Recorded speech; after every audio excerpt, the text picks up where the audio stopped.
I sat down to, to the computer to work on a song, originally, thinking about Breonna Taylor, but still not wanting to write about this. And that Mm-hmm. song just poured out, it just Mm-hmm. poured out of me. It was pouring out of me from a space of being in the mind of George Floyd and his relationship with his mom and the ancestors, and what Mm-hmm. that had to be like, because in my mind, you had to be the ancestor of a powerful, powerful, powerful, powerful warrior for the whole earth to go For up, the whole um, world to for respond. the whole Yes, world to indeed. respond. And Mm-hmm. and and there was someone that said that, we made him a hero, and I was upset because I'm like, no, you made him a martyr. We didn't make him a hero, and who are you Mm-hmm. to tell us who we can go up for? How do you decide who we get to, Mm-hmm. and there's so many of Mm-hmm. them. Greetings, my name is Queen Afua. I help people to live a healthy life in body, mind, and spirit. Welcome into the sacred circle, where you will find peace, inspiration, and practical tools for living a happy wellness lifestyle. So come inside and make yourself at home.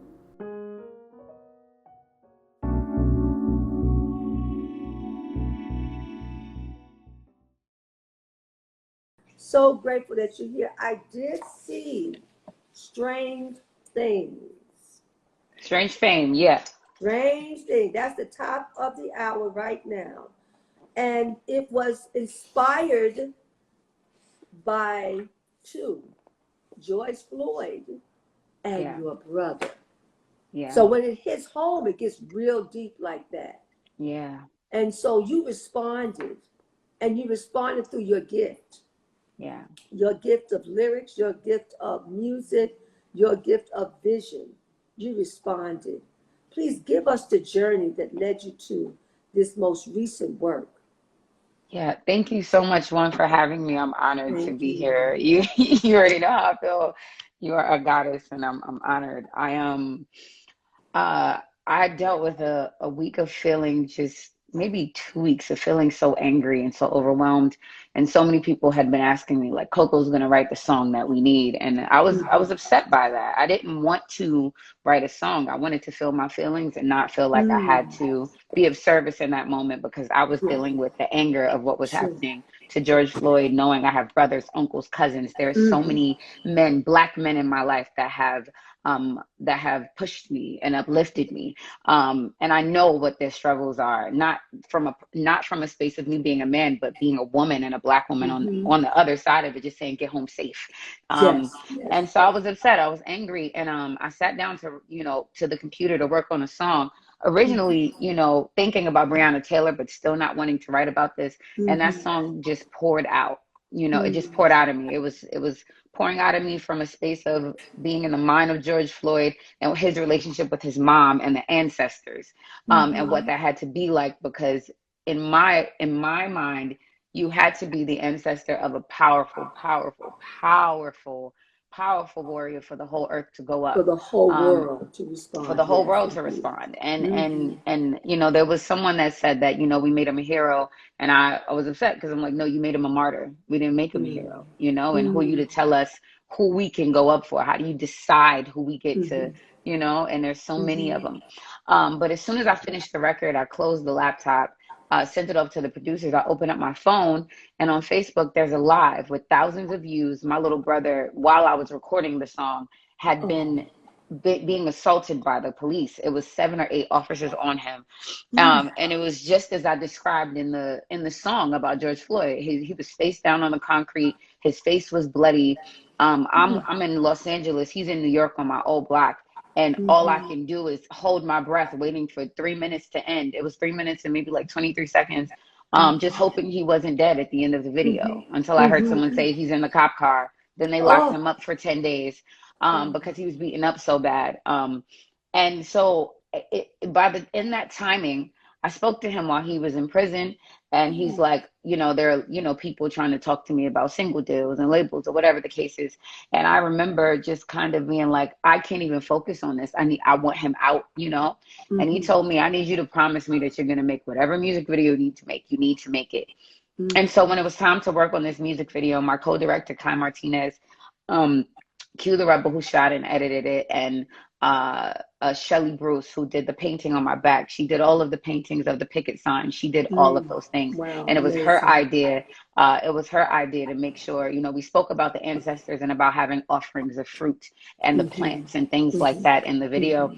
And it was just a journey. And I didn't want to create trauma porn, is what I call it, when we just keep seeing people get beat up in these videos and in these movies and in these protests. I'm sick of that. I feel like we're becoming desensitized because we see it so much, and I feel like it's trauma porn. So there was a responsibility to make sure that as an artist, I am telling this story from the perspective of a woman, of a Black woman, and what that feels like, what that looks like, what that power looks like with the children, knowing that this is all for them and the ancestors are with me the entire time, and knowing that. So it was really important to not, if I didn't feel comfortable using my brother's assault in the video, I wasn't going to use anyone else's. So that's how I got to this space. And it took me some time to release it because it was heavy. And I know a lot of people were like, oh, it's too late. It's too late. You can't release this now. This happened on June 6th. The video was shot on June 16th. So it's been a little while, but my little brother's still healing. He's still limping. This is not just It's gone. not You too don't get late to because tell it's me been how I going feel. on. Right, It's still right. happening right now. Yeah. Our brothers are still being assaulted and still being put Yes. into prisons. And he was put on the ground. It's just like, right, it was in Brooklyn. It happened in Brooklyn. Yeah. It happened in Brooklyn, In our in home. Brownsville, Yeah. So in Brownsville. we're still hurting and we still are going through a healing. So I Yeah. thank you for having the spirit to bring that for the family, for our family. That's what we're doing. We're going through healing together. How is he doing now? How is he doing now? He's doing good. I think the people on the block had a block party, bought food and ice cream for all the kids. He's back in that space. There's a short documentary that's going along with this, that's coming out in maybe like a week and a half, talking about my journey in this story. And he came to LA, and I was like, hey, do you want to come and talk? And it was very interesting, his perspective. He has been so used to this. The cops have come on the block, the kids playing Skelly in the street, and throwing them over cars from like 9. He's so used to this that in his mind he's like, well, I'm alive, so right. And that broke my heart, seeing seeing that perspective when I was watching the footage back, that it's so normal to him that he's just like, listen, what can you do? And that still blows my mind, that he's so used to it that he's like, they bother you for no reason. You walk into the store, or how many of our Black men walk around with this, knowing that this is just so normal that they don't even talk about the fact that they got stopped by the cops today unless it gets really, really, really bad. The fact that they've been profiled, the fact that, like it was an interesting thing, but a part of that is going to be there. And strangefame.com, strangefame.com. Just a resource for people to go if they are affected by this music video in any way and you want to do something. You can go to that link, you can donate, you can sign a petition, you can whatever your personal activism looks like, because it's not my job to tell you how to do that, how to activate the feelings that you feel into action for our children. But there are some resources there. Queen, there is a petition that she has about wellness over the vaccine, over the vaccine. That is there as well. So please, if you are moved by the song or the video, go to that website and pick one. Yes, yeah. Well, it's interesting. You said Strange Things. Billie Holiday came out way before you were born. Yeah, and that's one of my favorite songs. Strange fruits hanging on a sapling tree, and that's still happening right now. These are lynchings, because when they put them in jail, they're lynching them.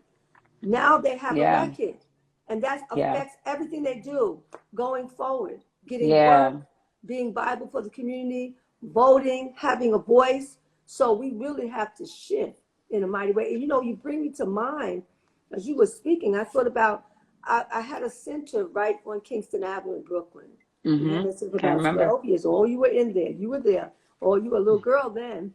You blossomed tremendously. Thank you. hmm And I saw your gift then, Chris Cosby Road. It was all, all the artists, the young artists put together in that Yeah. space. And I remember I would work late hours, and I was there like 1 or 2 o'clock in the morning. And someone came and just banging on my door, please help, Queen, please help us. And I ran out, and he said, come with me. And I'm just running in the street with him. And I go like 2 or 3 blocks down by the projects. And it Mm-hmm. was on someone's brownstone. And there were about 10 young boys and the police, 2 cars. And I said, well, what are you doing to them? Well, miss, they were ready to take them all with them. I said, no, these are for my community. They're in our wellness center. There's nothing wrong with these children. I just was talking so quick to say, no, they're good, and I've got them, and it's Yeah. okay. And I said, everybody just go in the house and let that be done. And the police backed off. So really, that we all Yeah. have to be activists. We all have to wake up and do whatever we can do to stop this madness. We can't stop Yeah. talking. We can't stop teaching. We can't Yeah. singers sing, dancers dance, poets do the poetry, politicians do your job, mothers fight for your children, fathers be there for your family. So we all have to come together and support our family. So I just Yeah. thank you for having a vision to be able to do what you do. The Creator has a master plan. You was trying to get out of it. They said, no, you're not going to get out. You have to bring it. And nobody else is going to bring it like you bring it. And you did. So true. That So video is true. something to behold.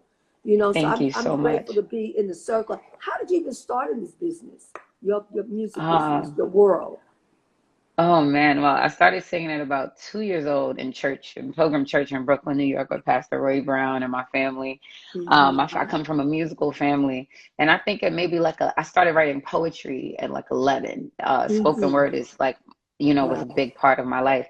And at Okay. 13, I had an uncle. My uncle G used to work for Rockefeller Records, and he used to take these Okay. two guys, Fame and Chiz, on tour with him. I was living in Baltimore for a second. He came there and he dropped off some beats for my other uncle. I have 9 uncles. It's a lot of them. So, Wow. Okay.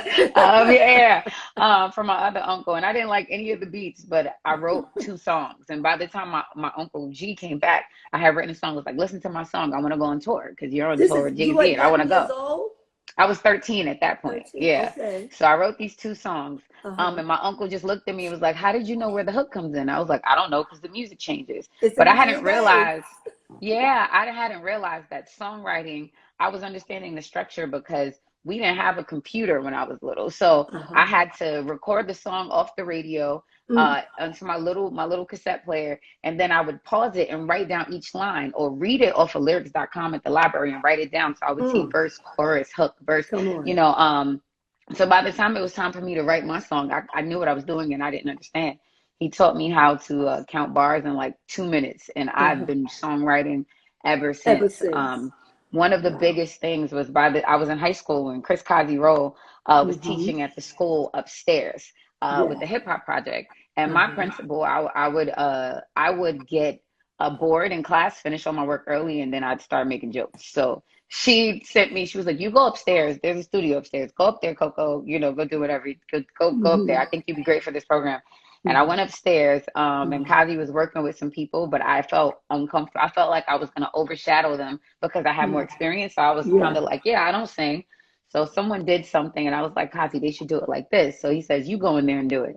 So I did it. Right. And then after that, yeah, right. He kind of tricked Mm-hmm. me into like, Uh-huh. yeah. He's good So, at that. so yeah, really good at that, especially with children. So good. Like, oh, word, you think so? You go do it. There it So I is. did that. Yeah, Uh-huh. so I did that, and he said, come to the studio. The Hip Hop Project had a Mm. studio in the city, and that whole summer, because it was like June, I was stuck to Kazi's side, like God, I don't even know. I was just stuck, and I met Wow. Pepra, and that is around the time I met you as well. So I had to be like 16 maybe, and I started going to the studio with Kazi at that point. I was already in the studio, but it was going to the studio with Kazi that made me talk about things that were happening. I would talk about love, Mm. and I was so angry with my mom for so many reasons, and Kazi was like, sing about that, and I was mad at him because Mm. I did this song about just wanting to hear my mom say I love you.